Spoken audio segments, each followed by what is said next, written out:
sobre ti um só cuidado, qualquer que seja, pois somente seria muito para ti. É meu, somente meu, todo trabalho,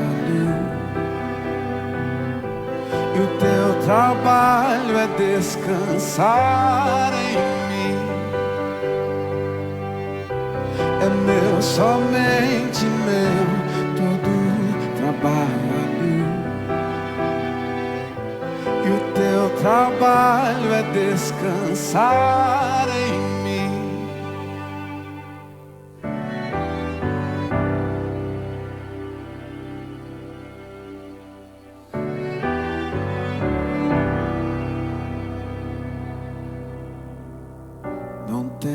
Mas quando enfim tiveres que tomar decisão,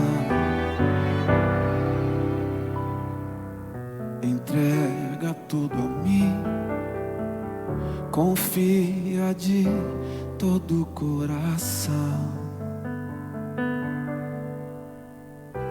É meu, somente meu, todo trabalho, trabalho é descansar em mim.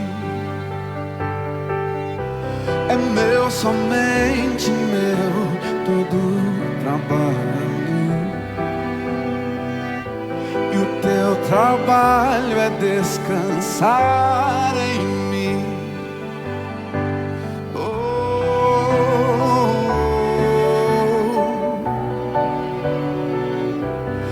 Descansar em mim, oh Senhor,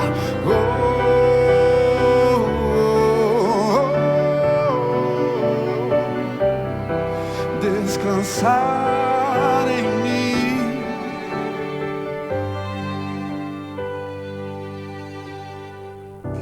É meu, somente meu, todo trabalho, e o teu trabalho é descansar em mim. É meu, somente meu, todo trabalho,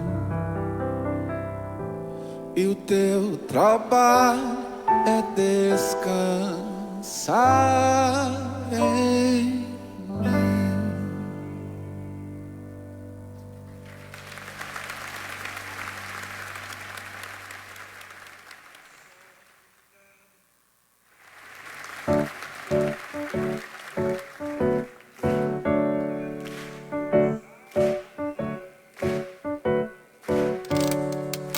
Calmo, sereno e tranquilo, sinto descanso neste viver.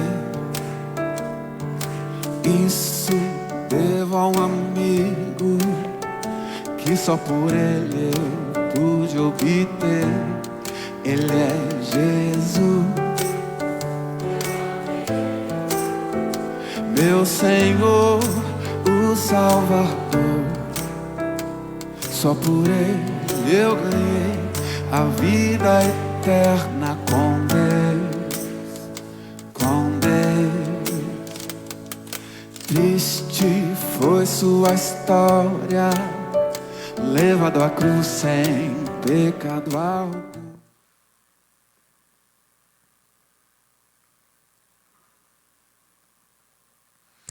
Boa noite, pessoal. Que bom que nós estamos aqui juntos. Fico realmente muito feliz de poder ter esse encontro com vocês. Sejam muito bem-vindos. Bastante gente já entrando aqui, também se manifestando no chat, né? Boa noite para Miriam, para Beatriz, para o Sérgio, para a Vera, meus pais. Muito boa noite. Boa noite para Juliana também. Tiago, o Adilar está aí, a Rosana, bacana. Que legal. Roger. Que bom que você está aí também. Cleide, a Wanda, a Diana, o Renato, a Mirna, a Nair, Olha só, que coisa boa ter vocês aí junto com a gente. Fico muito feliz para a gente ter um encontro, conversar um pouquinho, orarmos juntos, aprofundarmos também um pouco mais a nossa relação com Deus nesses dias turbulentos que a gente vive, né? Muito bem-vindos. Pessoal, para nós começarmos, vamos fazer uma oração juntos?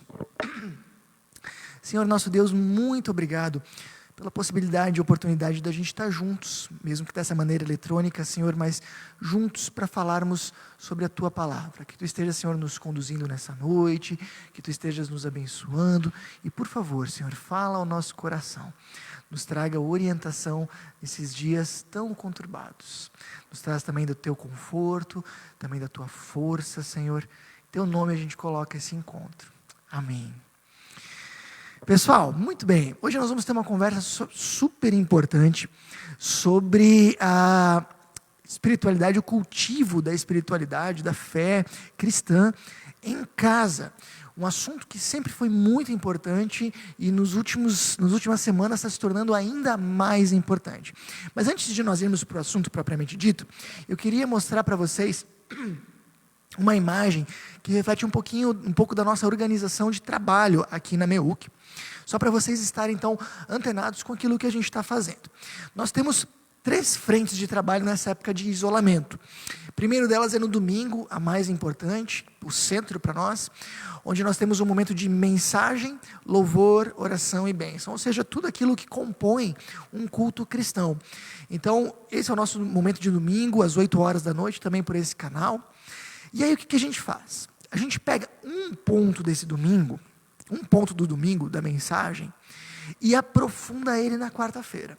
Então, na quarta-feira, nós temos um momento de aprofundamento, de interação e de oração. Interação por quê? Porque diferente do domingo, na quarta-feira a gente fica o tempo inteiro de olho no chat, reagindo com vocês, conversando, vendo as dúvidas, trocando experiências. Então, a quarta-feira, ela tem essa característica de interação. E é muito legal quando vocês reagem com a gente, tá bom? E aí a gente também pega o assunto da quarta-feira e traz eles para a nossa terceira frente, que são os pequenos grupos. Nós estamos reunindo grupos de 8 a 10 pessoas em salas virtuais, online, totalmente online e seguro, para a gente conviver, conversar um pouco, né? Como é bom a gente conviver e conversar um pouco, né? Então a gente está vendo, conversando com as pessoas, e nessas salas a gente vê também como a gente pode aplicar as mensagens da semana, e a gente também ora juntos por motivos específicos, tá bom? Então essas são as 4 frentes que a gente está adotando, e se você quiser, você pode participar de todas elas com a gente. Mas muito bem, indo diretamente para o assunto, nós no domingo conversamos sobre um grande milagre que Deus fez com o povo do Antigo Testamento na época de um líder chamado Josué. Esse milagre está relatado num livro da Bíblia chamado Josué, e a gente percebe de maneira geral que esse livro, junto com o livro de Deuteronômio, tem uma preocupação muito grande e específica para que a vida com Deus e os valores da vida com Deus alcançassem também as próximas gerações, os filhos, os netos, as famílias. Toda a Bíblia tem uma certa preocupação que a espiritualidade fosse vivida nas casas, nos lares, nas famílias. Mas o livro de Josué e de Deuteronômio, ele tem isso ainda mais forte. E nós falamos disso no domingo, quando a gente leu o texto de Josué 4, 6 e 7. Muito bem. É uma preocupação de todo o livro de Josué, de toda a Bíblia, mas especialmente do livro de Josué. E para que os valores, a vida com Deus e os valores da vida com Deus chegassem às próximas gerações, era muito importante que a espiritualidade, que a fé em Deus, ela não fosse só vivenciada na igreja, no templo. Na época do Josué, eles chamavam de tabernáculo. Eles poderiam muito bem viver a sua vida com Deus só no tabernáculo, na igreja, mas eles tinham a profunda consciência de que para eles alcançarem as próximas gerações, era importantíssimo que a fé em Deus fosse vivida também em família. Veja bem o que está escrito lá em Josué capítulo 24, versículo 15. Se porém não agrada a vocês servir ao Senhor, escolham hoje a quem irão servir. se aos deuses que os seus antepassados serviram, além do Eufrates, ou aos deuses dos amorreus, em cuja terra vocês estão vivendo. Mas eu e a minha família serviremos ao Senhor. Você está vendo que o Josué está dando um posicionamento. Eu e a minha família serviremos ao Senhor. Ele não está dizendo só eu servirei ao Senhor. Ele inclui a família dele e a importância de que a família inteira esteja engajado nesse propósito. E ele está confrontando as outras famílias, dizendo: quem que vai ser o centro da família de vocês? Quais vão ser os deuses que vão ser o centro da família de vocês? Na nossa época a gente não tem tantos outros deuses para colocar, mas a gente pode falar com a nossa família: quem vai ser o centro da nossa família? Será que no centro da nossa família vai ser o dinheiro? Será que o centro da nossa família vai ser o sucesso? Será que o centro da nossa família vão ser as compras? Ou será que o centro da nossa família vai ser o nosso Deus? Muito bem, essa é uma boa pergunta para a gente falar. Então, é muito importante que nós vivamos a espiritualidade, a vida com Deus em casa. Também, não só na igreja. E aí vem uma pergunta bem interessante. Por que a gente precisa, né, Jorge? Por quê? Por que a gente precisa viver a vida com Deus em família? Ou será que a gente pode viver só na igreja? Em família ou na igreja? Você está vendo ali na sua projeção a foto de uma igreja, a foto tirada aqui na Melk algumas semanas atrás, né? Não é tanto. Muito bem, pessoal. A resposta que a Bíblia dá é que nós precisamos viver a nossa vida de fé em família e na igreja. As duas, uma não exclui a outra, pelo contrário, as duas devem andar juntas. É como se você dissesse para alguém assim: você quer viver com a sua família ou você quer viver com os seus amigos? Eu diria, eu quero viver com os dois. Se eu posso, eu quero viver com os dois, porque cada um tem uma função diferente. É muito bom, é importantíssimo, eu acho muito prazeroso, muito bom também para o nosso desenvolvimento, que a gente viva a vida em família. Mas eu também quero ter amigos. Eu também quero ter amigos onde eu possa ampliar esse meu círculo de convívio. Da mesma maneira, a Bíblia não ensina que a gente deve escolher entre viver a nossa espiritualidade em família ou na igreja. Nós deveríamos viver nos dois. Quem vive a sua espiritualidade só em família, diz: eu não vou na igreja porque eu oro em casa, eu leio a Bíblia em casa. Está errando. A Bíblia diz que nós devemos viver a nossa espiritualidade numa comunidade cristã, onde nós somos encorajados, onde nós somos aconselhados, onde nós somos corrigidos, onde nós somos motivados. É importantíssimo. Mas aquele que vive a sua espiritualidade só na igreja, mas não em casa, não cuida para a sua vida de oração, de leitura da Bíblia, não compartilha com a sua fé em casa, também erra. Porque as duas coisas precisam andar juntas, numa boa e perfeita sincronia. Tá bom? Muito bem. E aqui eu tenho uma pergunta para vocês. Vocês que estão acompanhando, por favor. Por que é importante viver a espiritualidade em família? Se você vive a vida com Deus também na sua casa, com seus filhos, esposa, marido, pais, no que isso tem ajudado você? Você pode ajudar a gente? Fala lá no chat, comenta lá. Por que é importante viver a espiritualidade em família? O que você tem experimentado com isso? Isso mudou alguma coisa na sua casa? O que isso tem ajudado você? Comenta com a gente. Enquanto você vai escrevendo aí, eu vou dar alguns palpites para vocês do que eu acho, do que eu creio, do que eu vivo. Primeiro, viver a espiritualidade em família melhora o convívio significativamente. Se nós vivemos com Deus, o nosso convívio em família, ele melhora muito. A gente aprende princípios de relacionamento, tal como o amor, o perdão, o servir, e uma série de outras coisas que melhoram muito o convívio em casa. A gente também diz que Deus vai transformando o nosso coração, a nossa vida. Quando a gente vive com Jesus, é uma promessa da Bíblia, que o Espírito Santo vem morar em nós, e isso vem melhorando significativamente o nosso convívio também. Isso vai transformando todas as áreas da nossa vida, inclusive a área relacional. 2, solidifica valores importantes. A gente vive numa sociedade em que o certo e o errado às vezes se confunde. E aquilo que é errado, e todo mundo faz, corre o risco da gente pensar que é certo. Mas quando a gente vive com Deus, esses valores eles se tornam muito mais solidificados, o certo e o errado, bons caminhos e maus caminhos para nós. 3, viver A espiritualidade em família nos ajuda a organizar prioridades. Nos ajuda a perceber o que tem mais valor na nossa vida e colocar isso como prioridade. Nos ajuda a perceber o que tem menos valor na nossa vida e colocar mais para trás na nossa linha de prioridades. Então a gente pode dizer com segurança que aqueles que vivem próximos de Deus têm as suas prioridades constantemente realinhadas. E prioridade é uma coisa que quando a gente descuida, ela desalinha de novo. Mas quando a gente vive com Deus, prioridades são constantemente alinhadas, certo? E aí o último, e não menos importante, pelo contrário, mais importante, a gente não pode dizer que viver a vida com Deus em família, ela só tem desdobramentos para a nossa vida aqui, para que a gente viva melhor. Não. Viver a espiritualidade em família traz grandes influências para a nossa eternidade. É isso que vai definir a nossa existência eterna, pessoal. Por isso, é realmente muito importante. Nós comentamos isso ainda fortemente na semana passada.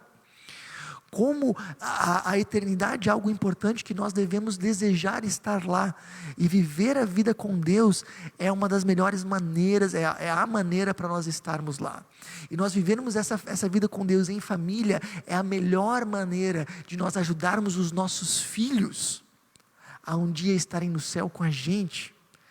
Existe algo mais importante que isso? Muito bem, pessoal, estou vendo aí bastante gente chegando, muitas boas noites, né? Fico bem feliz aí de ver o pessoal aí chegando, bacana. Sejam todos muito, muito, muito bem-vindos, tá ok? Então tá legal. Ok, vamos adiante então um pouquinho? Tenho mais uma pergunta aqui para vocês reagirem. Qual é a sua maior dificuldade em cultivar a espiritualidade em casa? Qual é a sua maior dificuldade em cultivar a espiritualidade em casa? Vou dar aqui 4 alternativas, vão aparecer na sua projeção.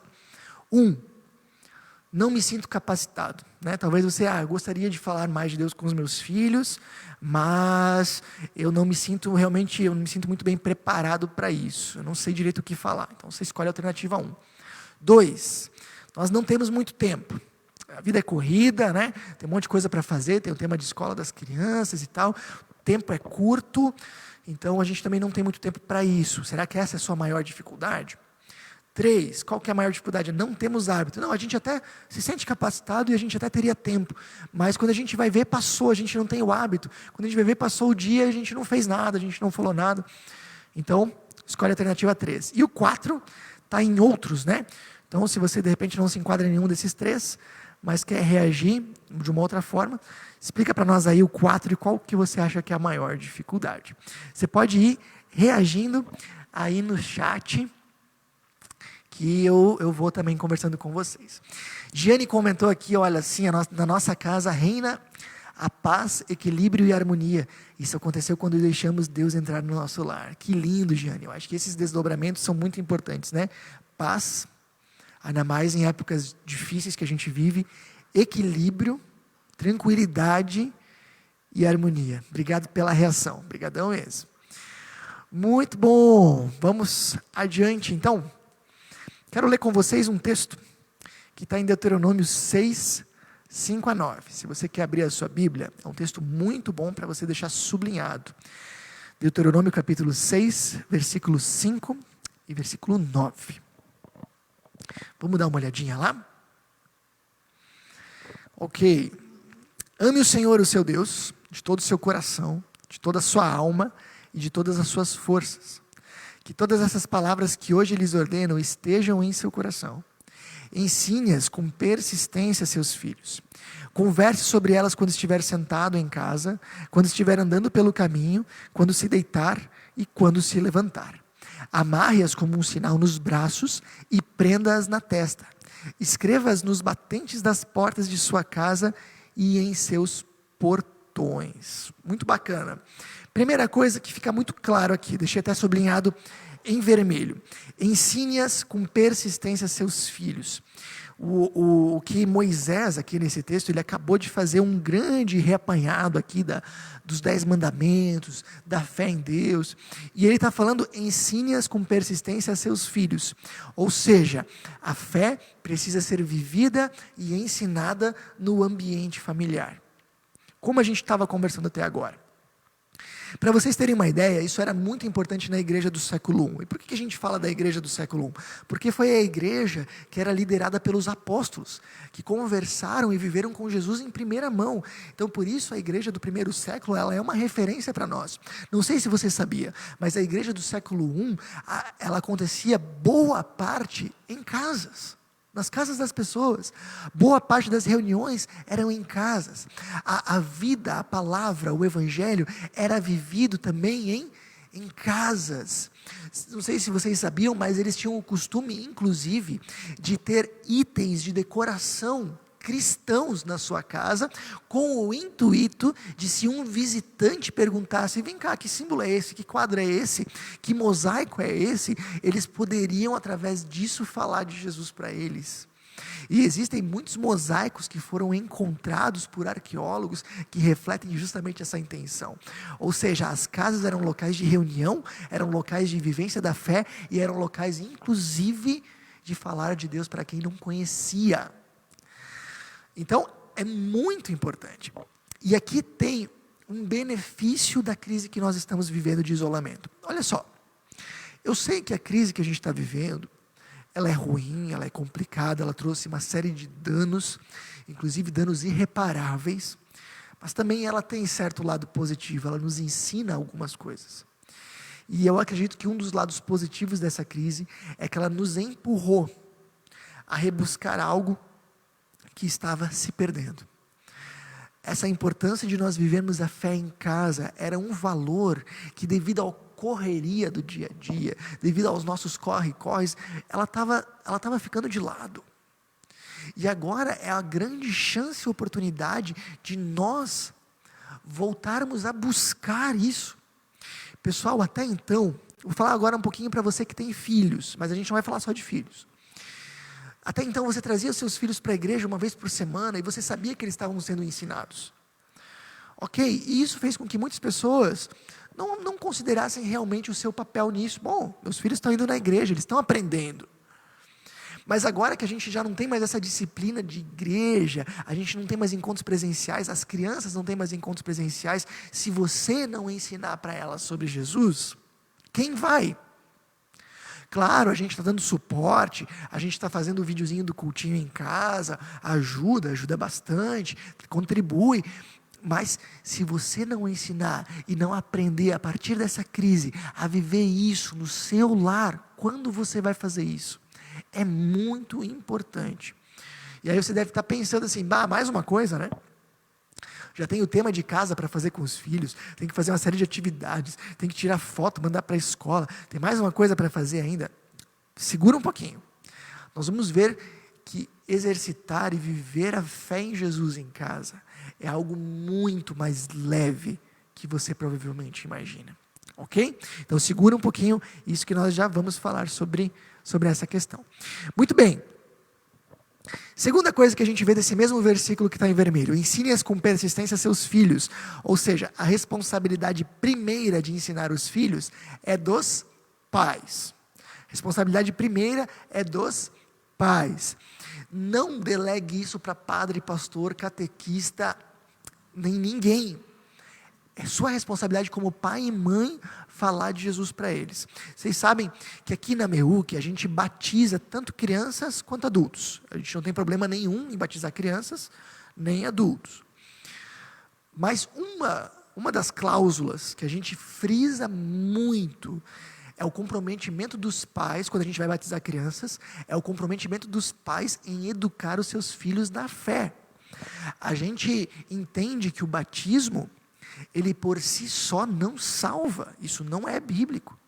O batismo é Deus dizendo que Ele quer dar para aquela pessoa uma nova vida, é o sim de Deus para nós. Mas se nós não recebermos isso através de uma postura de fé nossa, pessoal, a salvação não acontece. Marcos 16 vai dizer: quem crer e for batizado será salvo. Crer e ser batizado.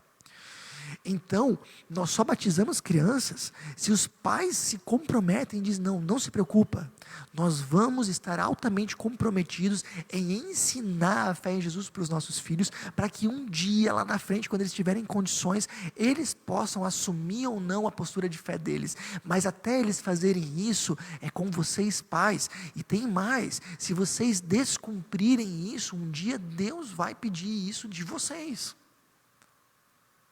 O batismo, ele acontece de crianças sob esse compromisso. Muito bem, então é responsabilidade dos pais, não adianta, é responsabilidade minha e sua com os nossos filhos. Mas, então a gente já viu, olha só, vida de fé precisa ser vivida em casa, correto? E dentro da esfera familiar, ela é responsabilidade dos pais. Aliás, já vi algumas pessoas comentando comigo assim, nossa, nosso filho é o primeiro a pedir para ir para a igreja. É ótimo que isso acontece. Ótimo. Porque é sinal que eles gostam, é sinal de que eles... E é muito bom que eles gostem, correto? Mas quando eles não forem os primeiros, lembra que a responsabilidade não é deles, é sua. E quando eles não forem os primeiros a pedirem para ir para a igreja, você tem que ser a pessoa que traz. Ok? Mas muito bem. Deixa eu dar uma olhadinha aqui como é que vocês estão, se temos reações aqui no chat. Legal. Dona Hilda falou, né, que a espiritualidade na casa dela ajuda a sermos mais pacientes e amorosos. Corretíssimo, muito obrigado. A Ediana também comentou aqui que falta o hábito, né? É verdade, falta às vezes o hábito. Eu também tenho às vezes essa impressão. A gente fala que o problema é muitas vezes o tempo, mas na verdade a questão é às vezes a nossa desorganização, verdade. Quem é organizado tem tempo para tudo. Muito bem colocado, Diana, gostei. Legal, pessoal, depois a gente vai falar um pouquinho sobre esses nossos problemas, né? E eu volto a falar, olha... Participa aí com a gente, qual que é a sua maior dificuldade em viver a espiritualidade em casa? Você não se sente capacitado, você acha que não tem tempo, você não tem hábito, ou outros, 1, 2, 3 ou 4, tá bom? Reage aí com a gente, que vai ser bem legal. Legal. Agora vem mais uma dica importante para a gente viver a vida de fé em casa. Olha lá. Ame o Senhor, né? Que todas essas palavras, ame o Senhor, o seu Deus de todo o seu coração, de toda a sua alma e de todas as suas forças. E aí depois ele acrescenta, que todas essas palavras que hoje lhe ordeno, estejam em seu coração, ensine-as. Ou seja, antes de você ensinar os seus filhos a amarem a Deus, você precisa amar a Deus, e isso precisa estar no teu coração. Então eu diria para você aqui, viva algo verdadeiro. Você quer aumentar tremendamente as chances dos seus filhos conhecerem a esse Deus e os valores que tem na fé em Jesus? Viva algo verdadeiro com Deus. Você quer aumentar as chances do seu marido ou da sua esposa conhecerem a Deus? Vivam algo verdadeiro com Deus. Ok? E aqui de novo, a crise nos traz uma oportunidade. Muitas e muitas pessoas no decorrer dos séculos têm descoberto a Deus justamente na crise. Minha impressão é que muitas vezes quando tudo está bem, a gente vai aprendendo coisas sobre Deus, e é ótimo, a gente vai aprendendo, olha só como Deus é bondoso, como Deus é misericordioso, como Deus cuida da gente, isso tudo é muito bonito, a gente ouve sobre isso. Mas quando vem a crise, a gente é desafiado a realmente confiar nisso, viver isso. A gente é realmente desafiado a colocar o nosso coração. E eu diria para vocês, a crise é uma grande oportunidade para você não ser mais uma pessoa que conhece coisas sobre Deus, mas para você se tornar uma pessoa que conhece a Deus, que vive com Ele, que experimenta a presença dEle na sua vida de verdade, que aprendeu a ouvi-lo, que aprendeu a falar com Ele, que aprendeu a se relacionar de maneira próxima com esse Deus. Então a oportunidade da crise é uma grande oportunidade para isso, para que você viva algo verdadeiro com Deus, e isso é imprescindível para que isso também alcance o coração da sua família. Outra coisa, isso também é destacado, olha só, tem um médico chamado Samitiba, E ele trabalha muito na área de educação de filhos, e ele tem uma frase que eu acho fantástica, eu gravei, guardei ela, e tenho ela com muito carinho. Ele diz assim, ó, esta é a geração que ouve com os olhos. Ele não está falando diretamente da espiritualidade, está falando de tudo que se refere com educação. A gente precisa ser exemplo antes da gente ensinar. Mas deixa eu dizer isso na área da espiritualidade. Você pode dizer para os seus filhos que Deus perdoa os pecados deles. Mas se eles não verem você vivendo o perdão na sua vida, eles vão ter muito mais dificuldade. Você pode falar sobre Deus para eles, mas se eles chegarem à conclusão, o pai lá na igreja é um, a mãe lá na igreja é uma, mas em casa eles são outros, desculpa dizer, mas isso não vai servir para eles. Se você quer que os seus filhos realmente vivam algo concreto na vida deles, eles precisam não só te ouvir, eles precisam ver você vivendo isso. Para que eles cheguem à conclusão, é tão importante para o pai e para a mãe, é algo que faz tão bem para eles e para a nossa família. Então a gente precisa viver isso também.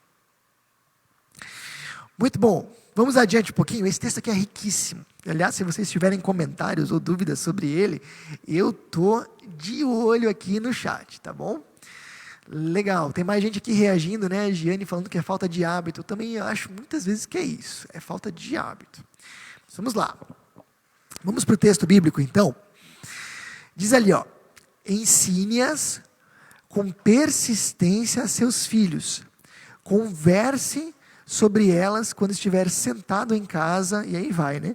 Ou seja, não é só para a gente ser exemplo, é para a gente também ensinar e conversar sobre isso. Ou seja, não é simplesmente você viver a sua vida com Deus, é muito importante, mas você também vai precisar aprender de alguma forma a falar disso para os seus filhos, mas é muito mais fácil do que você imagina. Aprenda a comunicar isso. Aqui tem muita gente que às vezes não se sente capacitada, mas eu não conheço muito bem, eu não sei muito bem o que falar. Fale para eles do que você tem vivido com Deus. Sabe, eu estava tempos atrás bastante preocupado com algumas coisas e bastante angustiado, e eu busquei a Deus em oração, leitura da Bíblia, fiz aquilo que eu ensino vocês a fazer, e experimentei a paz de Deus realmente chegando no meu coração. Tempos depois eu compartilhei isso com os meus filhos, e disse, olha, papai estava muito preocupado com algumas coisas, mas sabia que eu orei, e essa preocupação virou tranquilidade. Então eu vou falando das minhas experiências com eles, não só com eles, com a minha esposa também, volta e meia, e aí a gente consegue falar de experiências mais profundas. Eu falo de sentimentos que eu tinha, de situações que eu estava vivendo, e como a vida com Deus me ajudou. Eu falo para a Susan fala coisas dela para mim, e isso vai fortalecendo um ao outro. É muito importante. Você quer fortalecer seu marido, sua esposa, faça isso. Tem bastante gente que tem uma situação bastante peculiar. Tem muitas esposas cujo o marido não vive próximo de Deus, ou muitos maridos cuja esposa não vive próxima de Deus. Você pode fazer disso. Esse exercício ele é muito interessante. Talvez se o seu marido tem certa resistência, ele não vai querer ouvir você lendo a Bíblia, mas de repente ele vai te ouvir e dizer como é que você estava se sentindo, e como é que a vida com Deus te ajudou a se sentir de uma maneira diferente. Se você consegue fazer isso de maneira natural, quem sabe você vai ser a Bíblia que o seu marido e sua esposa vão ler. Dá para entender? Muito bem, pessoal. Então, aprenda a comunicar. Então, isso é bem importante. Vamos lá mais um pouquinho no nosso texto? Vou ler só a parte em vermelho agora. Olha só. Converse sobre elas quando estiver sentado em casa, quando estiver andando pelo caminho, quando se deitar e quando se levantar. É o que eu estava falando agora. Não pense na questão da vida com Deus, na espiritualidade em casa, como uma tarefa que você precisa cumprir. Pense num estilo de vida. Eu não quero contagiar vocês a só terem um momento de 10 minutos com os filhos ou com a esposa. Também, nós já vamos falar disso. Mas eu quero contagiar vocês a muito mais do que isso. Eu quero contagiar vocês a viverem a fé em Deus 24 horas por dia e aprenderem a falar delas, especialmente para as pessoas que moram com você, de uma maneira natural e constante.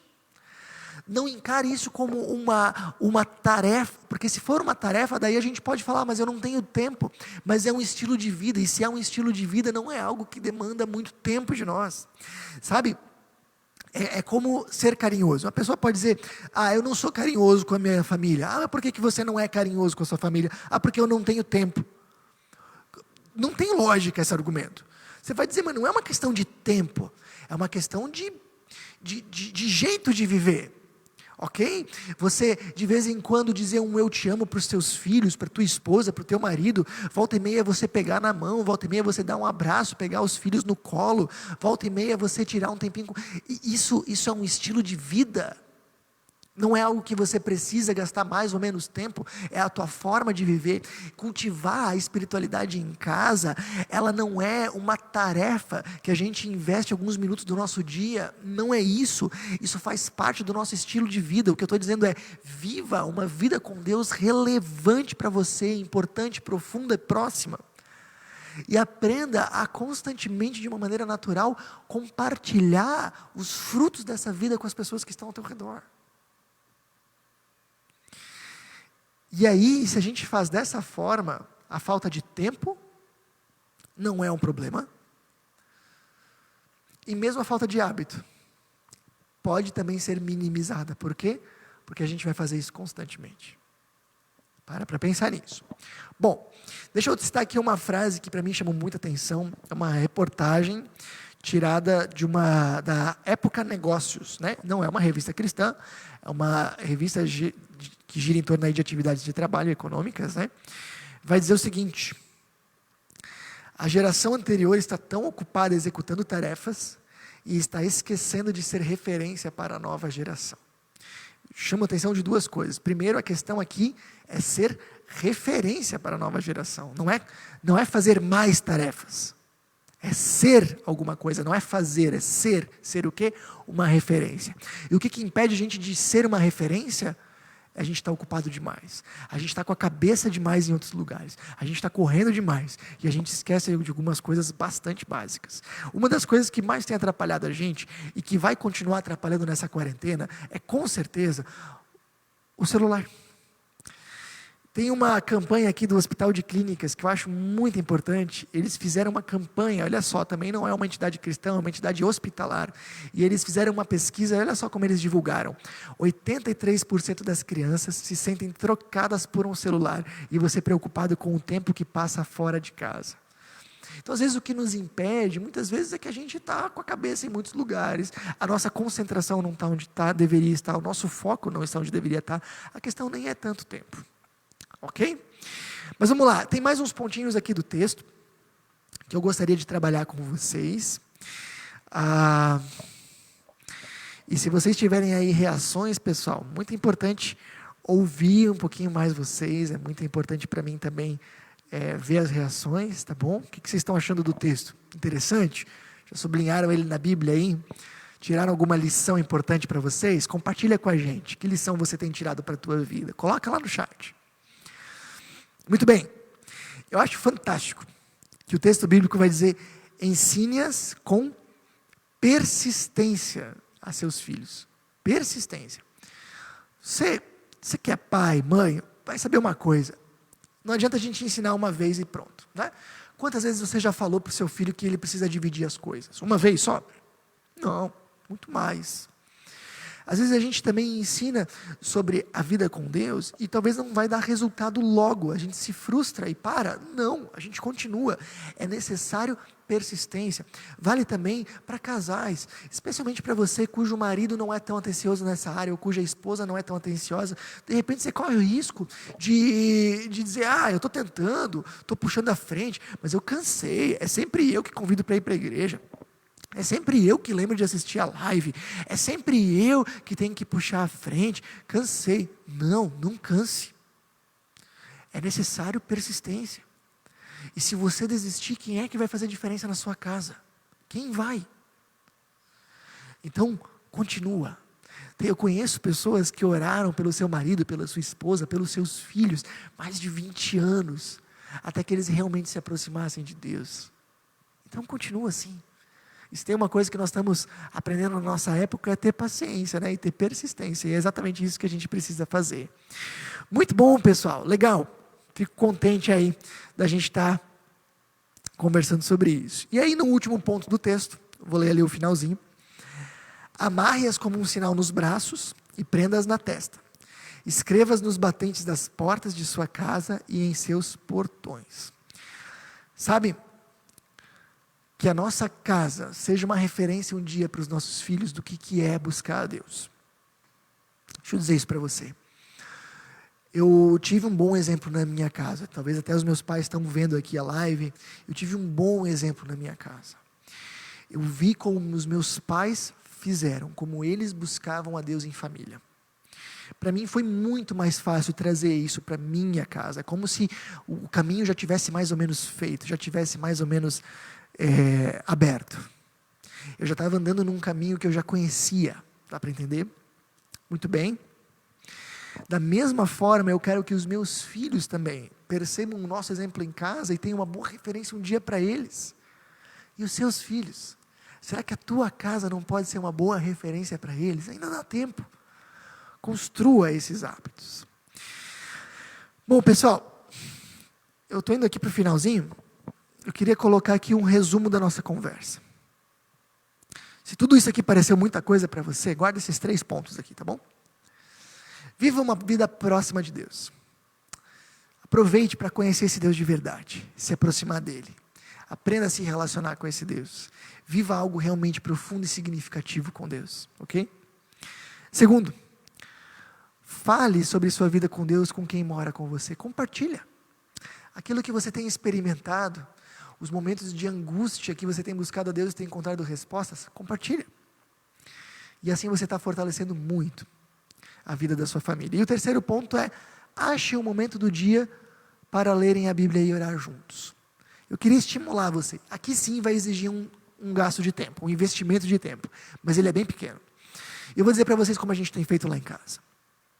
Toda noite, quando os nossos filhos vão para a cama, a gente tira um tempinho com eles. A gente deita juntos. Quando eu estou em casa, nós 4. Se eu não posso, daí senta a Susan junto com eles. Mas um de nós deita junto com eles. Aliás, eles já estão de pijaminha, tudo certinho. A gente abre a Bíblia, lê um pouquinho com eles e conversa. Nosso guia para nós é um devocional chamado Surpresas para Hoje, que tem uma meditação por dia voltada para crianças. Mas a gente já usou Bíblia para crianças, Bíblia para bebês, a gente já usou diversos materiais, a gente já procurou na internet coisa, a gente já contou histórias da Bíblia da nossa cabeça. Se você já tem esse hábito de contar uma história antes de dormir para os seus filhos, aproveita, conta uma história bíblica. Conta uma história normal, que não seja da Bíblia, uma história bíblica, ou faça uma noite outra. Antes deles dormirem, ora junto com eles, você vai estar ensinando eles a orar. Eles vão estar ouvindo como vocês oram, e vão estar aprendendo como se ora, é muito importante. E aí depois, fique mais um pouquinho ali com eles e vão eles dormir. Os nossos filhos, 8h30 é o horário deles dormirem, agora eles devem estar nesse processo, lá. E é isso que a gente faz. Todo esse investimento, talvez nos custe 10 minutos, 15 minutos, mas perto do ganho, isso não é nada, 10, 15 minutos. Normalmente é uma conversa gostosa, prazerosa, onde a gente fala um pouco sobre a vida, onde a gente consegue perceber como eles estão encarando a vida. É muito legal. E eu diria ainda, uma vez por semana, traga eles para a igreja. É claro que agora, durante o isolamento, isso vai ser mais complicado. Você pode acessar materiais que a gente está disponibilizando uma vez por semana. É muito bacana que você faça isso. Mas quando os trabalhos presenciais voltarem, tente se policiar um momentinho de 10, 15 minutos por dia, e traga eles pelo menos uma vez por semana num encontro maior. Se você fizer isso, os ganhos para os seus filhos e para a sua família vão ser enormes. E se os filhos não estão em casa, deixa eu dizer para você, tire esse tempinho, você e a sua esposa. Ou se você talvez não tem marido ou esposa, faça isso com os seus pais, faça isso com os seus netos, faça isso com quem mora com você. antes de dormir, ou quando acorda, ou depois do almoço. Eu lembro que na nossa casa, na casa dos meus pais, muitas vezes isso era depois do almoço. Quando todo mundo terminava de comer, meu pai pegava o livrinho, lia, a gente orava juntos e depois a gente ia para a tarde. Não sei qual que é o melhor horário, mas escolha um horário e dedique esse tempo para a sua família. Tá bom, pessoal? Fiquem aí, então, algumas dicas bastante especiais para as famílias. A Juliana reagiu aqui no chat, falando: nos perdemos no caminho, usando desculpas de falta de hábito, falta de tempo, quando andamos com Deus, imagino, nos encontramos. Legal, Juliana, muito obrigado, e é isso mesmo, vamos fazer disso uma prioridade. Ok, Dona Arlene também está aí com a gente. Legal, Dona Arlene, muito bacana, muito agradecida por esse momento de reflexão. A gente fica muito feliz de também ter a senhora aqui com a gente. Mais gente aqui também está conosco, muito bem-vindos, bacana, pessoal. Eu vou ter rapidamente aqui um momento de avisos com vocês, tá joia? Muito obrigado pela lembrança. Antes de nós irmos para o aviso, vamos ter um momento de oração, e eu vou orar pelas famílias de vocês. Senhor Jesus, muito obrigado por cada família aqui representada. E que a Tua presença, Senhor, seja sentida cada vez mais nas casas das pessoas. Ó Senhor, que a gente consiga, especialmente nesse tempo onde a gente não tem o auxílio e a disciplina de ir numa igreja, que a gente possa descobrir meios de Te buscarmos nas nossas casas. Que a vida com Deus, a vida em oração, a vida de leitura da Bíblia, a vida de compartilhar a vida contigo, seja realmente um hábito que nós fazemos, não sozinhos, mas com todas as pessoas que nos cercam. Esteja Deus nos abençoando, nos dando essa disciplina, Senhor, e que essa seja uma das grandes lições que a gente aprenda com essa crise. Que a Tua presença, como nunca, ela seja sentida nos nossos lares. Em Teu nome, amém. Queria só, para encerrar esse momento aqui de reflexão, comentar com vocês uma frase que eu ouvi. Alguém comentou, um pastor comentou: nós sempre esperávamos que haveria um grande momento de avivamento. Avivamento a gente chama daquele momento onde a gente sente a presença de Deus de uma maneira muito mais forte. Nós sempre sonhávamos e orávamos por um avivamento, dizia esse pastor, e nós imaginávamos que um avivamento viria de grandes encontros, mas quem sabe Deus queira que um avivamento surja a partir das nossas casas. E isso vai acontecer quando pais, mães, maridos, esposas, filhos se reunirem para buscar esse Deus juntos e orarem juntos. Que Deus abençoe você e te dê sabedoria, tá bom? Alguns avisos, pessoal. A Bíblia nos ensina a nós demonstrarmos a nossa gratidão a Deus, diante de tudo que nos dá. Tudo que nós temos, de alguma maneira, é algo que Deus nos presenteia. E a Bíblia nos ensina a manifestarmos a nossa gratidão, devolvendo um pouco daquilo que Ele nos dá em oferta.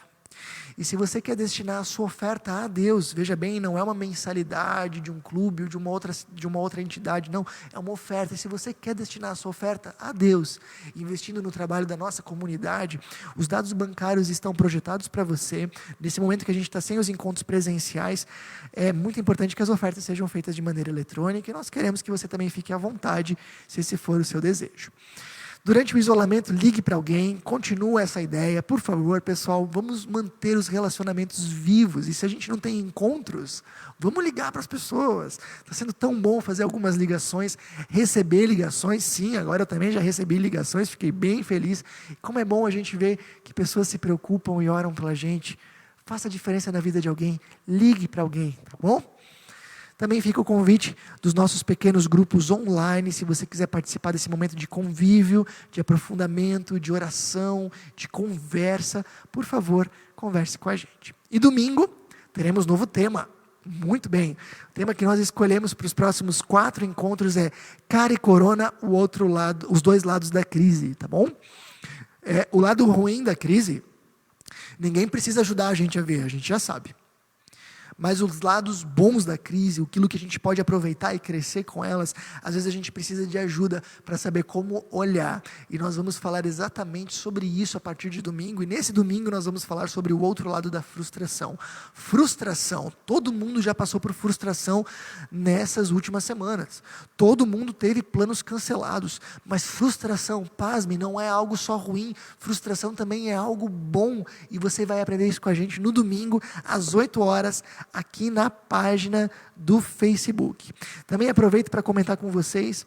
Algumas pessoas estão perguntando para a gente como é que vai ser, né? Porque segunda-feira o governador liberou encontros presenciais em igrejas com uma série de normas e regulamentações. Queria dizer para vocês que nós estamos nos debruçando sobre esse assunto durante a semana inteira e nós vamos continuar estudando um pouco sobre isso.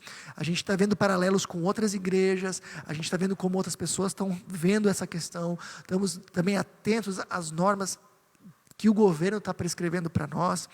Então, nós estamos analisando isso e vamos trazer um retorno para vocês o quanto antes, tá bom? Se vai ser possível ou se não vai ser, se já é seguro na nossa opinião ou não. Então, logo mais, nós vamos também trazer um retorno para vocês quanto a isso. Mas, por enquanto, continuem nos acompanhando aqui nos canais digitais e mesmo se a gente retomar o presencial, as transmissões vão continuar no mesmo dia, no mesmo horário e na mesma qualidade. Então, continuem nos acompanhando. Pessoal, desejo uma grande noite aí para vocês. Fico muito agradecido pela companhia de vocês. Aproveito para reagir aqui.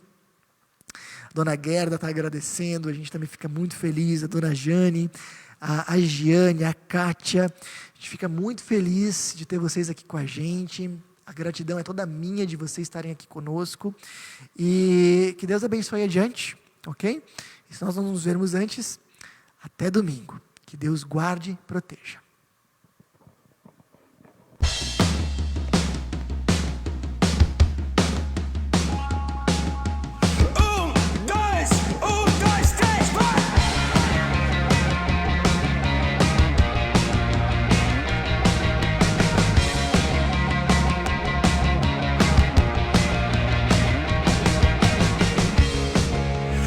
Feito de barro, do pó dessa terra,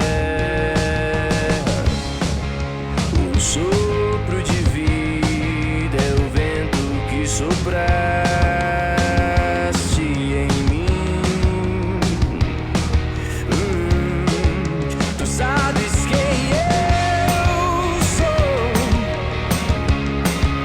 Tu sabes quem eu sou. Tu sabes quem eu sou.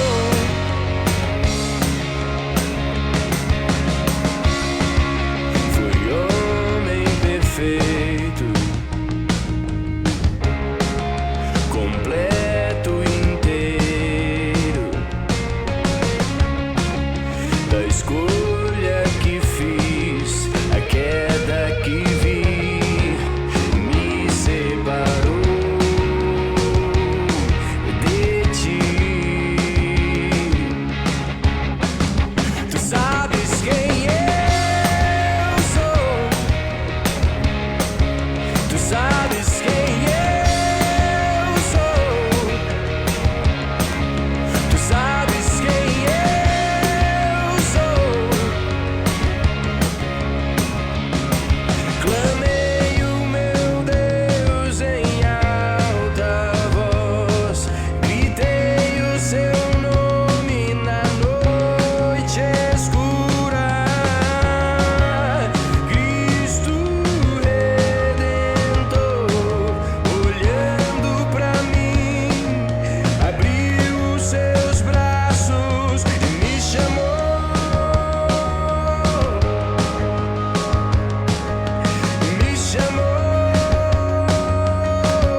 todos os dias, Deus restaura meu ser. Toda essa hora